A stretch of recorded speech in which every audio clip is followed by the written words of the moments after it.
Hello, everyone. My guest today is Pietari Suvanto. He is the co-founder of a company called Vainu, the leading provider of company data in the world. The company has over 2,000 customers around Europe and US, small and large companies alike, such as BASF and Oracle, use Vainu's data.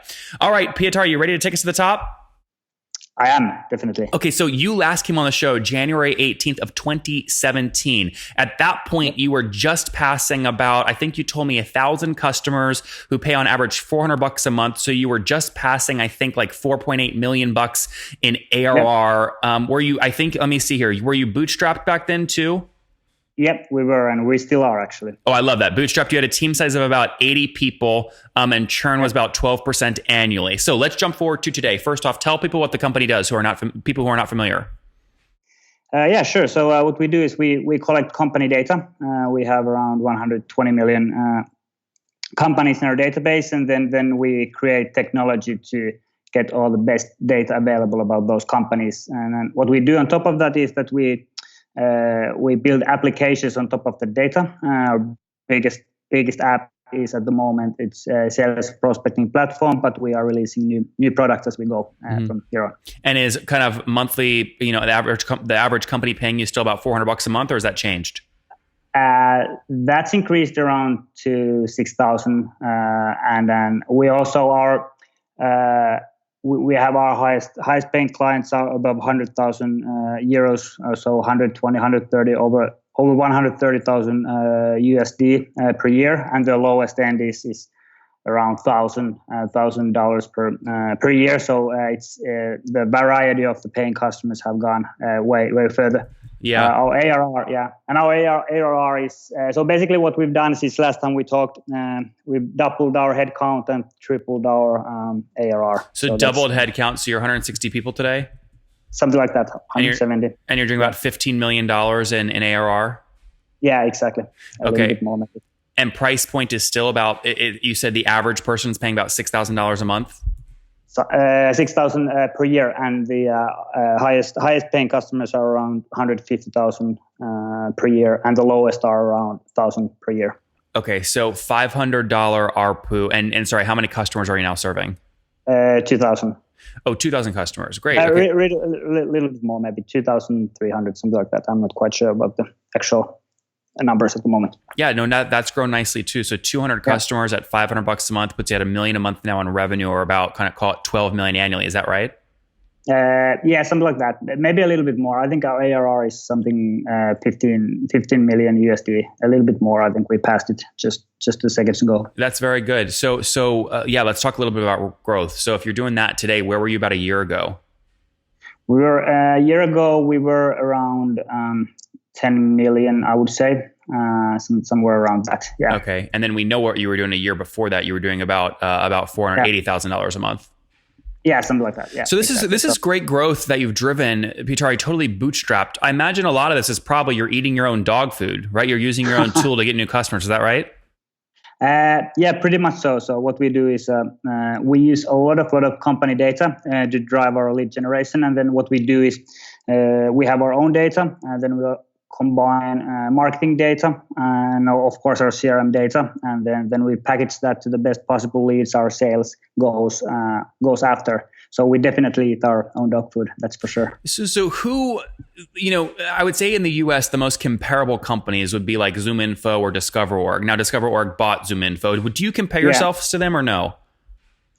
I would say to some extent, yes. But yeah, I would say to some extent, yeah. If you need a one-on-one comparison, that would be it. I think the biggest market is when it comes to company data. It's something that has not yet been revealed, sort of. So I think the real question is how can we integrate company data into other like sales workflow systems, like CRMs and outreach systems and such. And I think that the huge leap in these systems will come when those two company data and workflow systems integrate seamlessly, and that's how this next generation sales platforms will. Well, I mean, shouldn't that just be via an API? And isn't Clearbit really in that space right now? Well, yeah. I mean, I guess that's one way to approach it. It's purely like a product and company strategy question. I think API is definitely one way of looking at it, and then it specifically works for the enterprise customers because they don't want to take another other platform to be used. They have Salesforce and all the systems in place, so they want to use in our case as well, the API to just pull in the data. Mm-hmm. That's interesting. Okay, so give me a use case here. If I go to your website and I want to look up a company, let's say I want to look up HubSpot.com, right? I'm curious about HubSpot. Yeah. What data fields will you return for me for HubSpot? That varies a lot from which geo where you are. But let's say in US HubSpot, we will return, of course, all the other companies associated to the HubSpot, the revenues, the locations, the technologies, the events. Some of the decision making data, we're not in the contact data business, so only some of that, and then. Also our proprietary data, things that we have predicted using our own existing data that we can give. So, for example, just to be clear, sorry, you're not providing like email address of the CEO. You're providing like company level detail, like team size, revenue, location. Yeah, exactly. And our sweet spot is definitely not on the bigger end of the customers, because I mean everybody understands where to get information about HubSpot, and there's plenty of stuff HubSpot out there. So you don't really need technology to know who is the CEO of HubSpot and what are their revenues. But our sweet spot is in the SMB companies. So we understand because of our technology we can. Understand a lot of things around the small and medium businesses that really that data that is not that well available and easily understandable. You mean like if someone that pays you right now sells into restaurants, you could tell them of all the small restaurants in London, this is the order of the ones making the most money versus the ones making the least. For example, and that use case specifically in where we are the strongest in the Nordics, I think we have companies that use it specifically for that use case, and then specifically in like the big companies, the enterprises such as let's have Intercom, for example. They I think are our customers.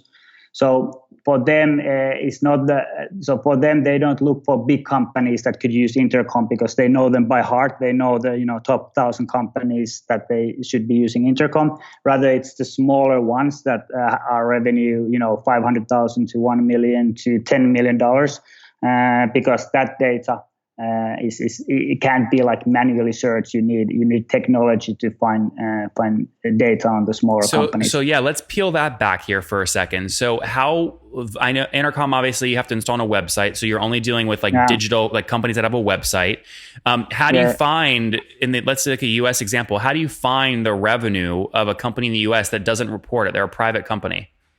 So we first of all, the data we get is the base data we get is data that the companies, all legal entities, need to report to the authorities. And as we know in US, it's not much, and most of the companies are registered in Delaware, and that's sort of the fun of it.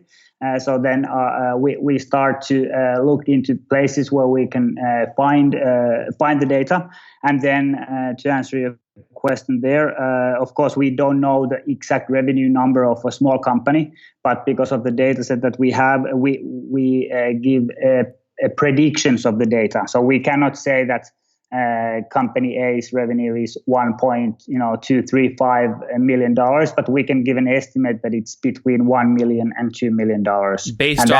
Based off what couple of factors? I imagine like team count and head count and things like that.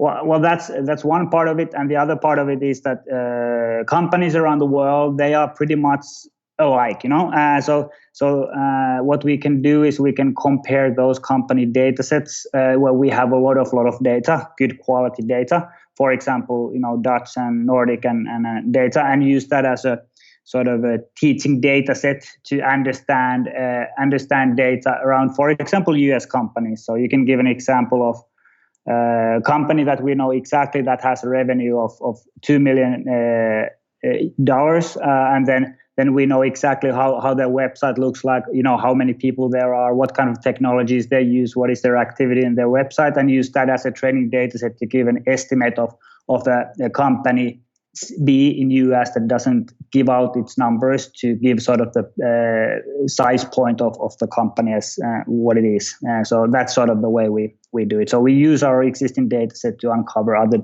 data points that are not available. Let me repeat some of this back to you. In the Nordics, you have to any company has to report way more data to the governments, right, than the US. Yeah. So you're using that data, which includes, I believe, revenue points, to essentially teach your algorithm to try and better guess what US companies, where you have less access to data, are doing. On top of that, for US companies, you might look at technographic data, like what things they have installed on their website, JavaScript embeds, things like that. In addition, stuff, like the tech stack stuff. Are there any other kind of things that you haven't mentioned yet that you look at to predict this kind of stuff? And then what we do to predict stuff is rather the core points of the company. So the size, the industry, and the headcount. Those kinds of things that small companies do not need to report. Those are the things that we use basically our existing data set that we have in EU to uncover in US.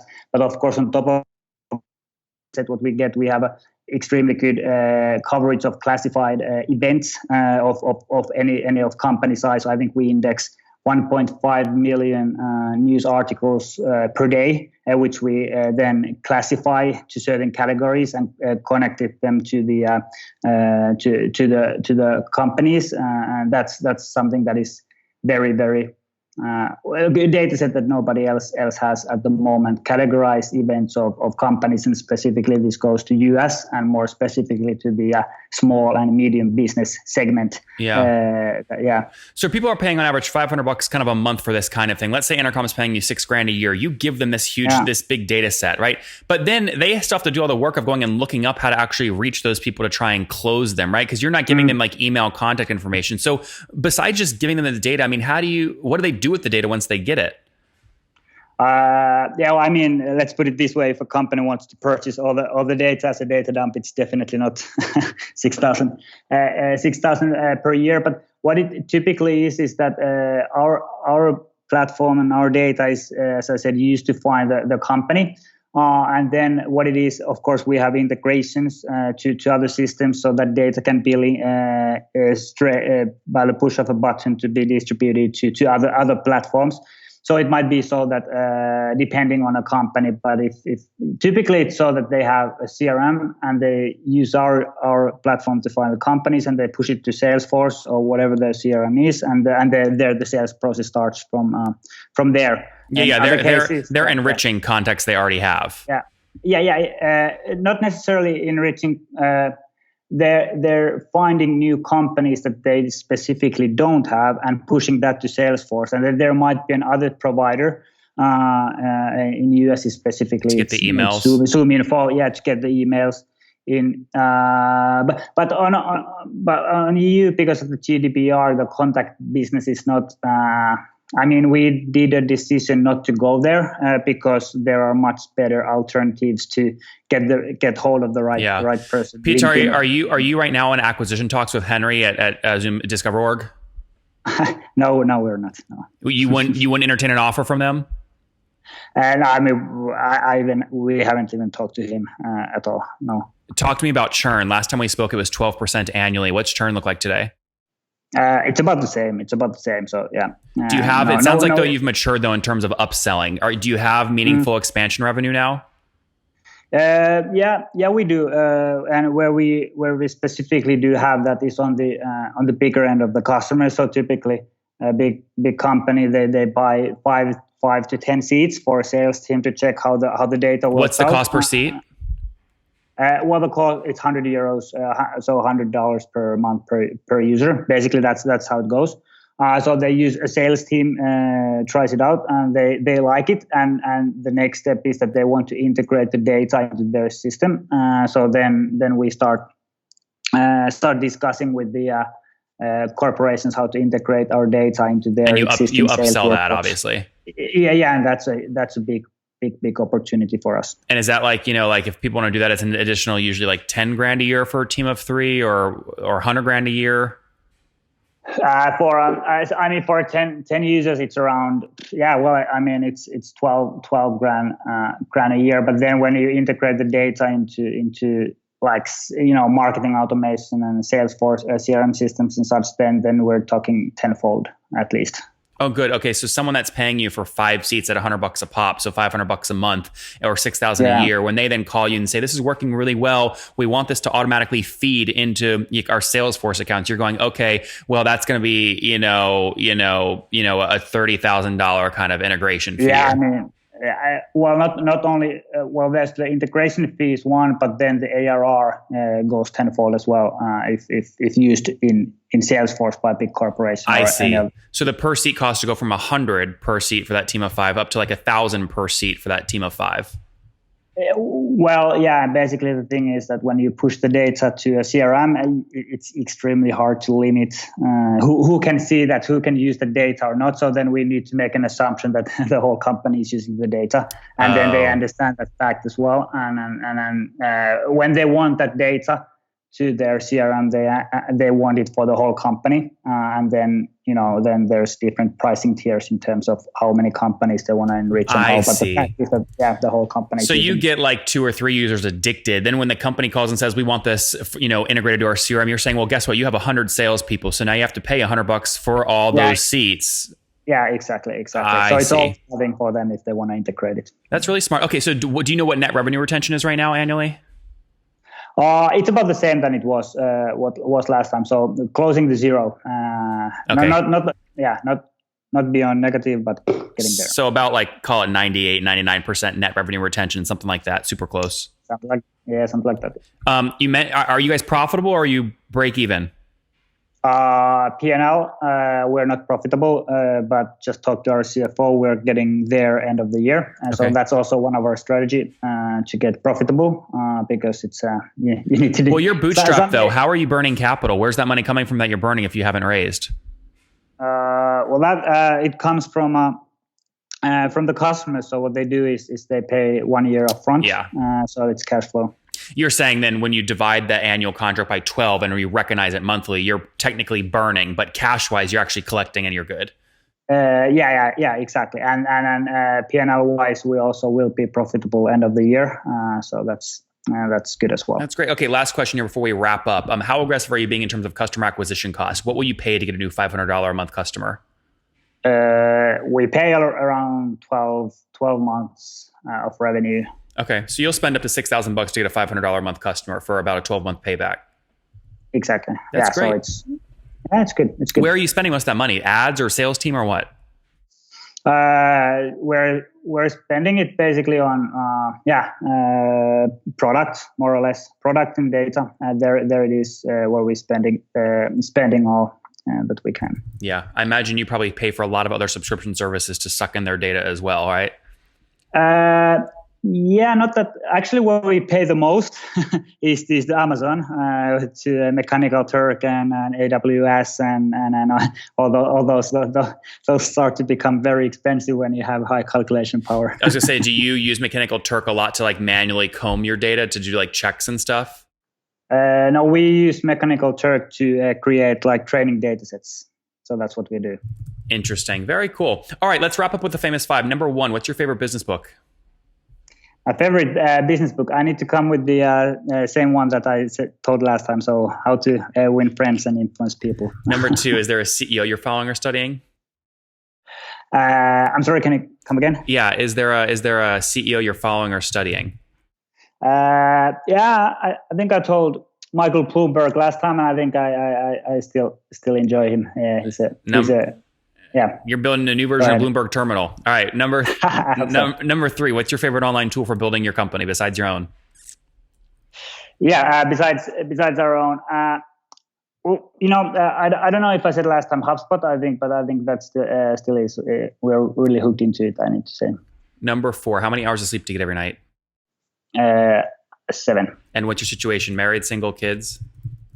I'm married, no kids. And how old are you? I'm 35. 35. All right, Pietari, take us home. What do you wish your 20-year-old self knew? To take it a little bit more easier, I would say. Take it easy, guys. Chill more. Yeah. Guys, take it easy. Vainu now up north of 11, 12, 13 million bucks in ARR. That's up from, again, growth-wise, $430,000 a month at the end of 2018, now doing about $830,000. 12 months ago doing $830,000 a month, growing now to about $1.2 million per month, serving 2,000 customers that pay $600 per month on average, but huge ranges in terms of minimum and maximum ACVs. 160 people on the team. They are bootstrapped, which I love, almost to net revenue retention of 100%, spending the first full year of ACV on acquiring the customer. So nice growth there. Pietari, thanks for taking us to the top. Thank you very much.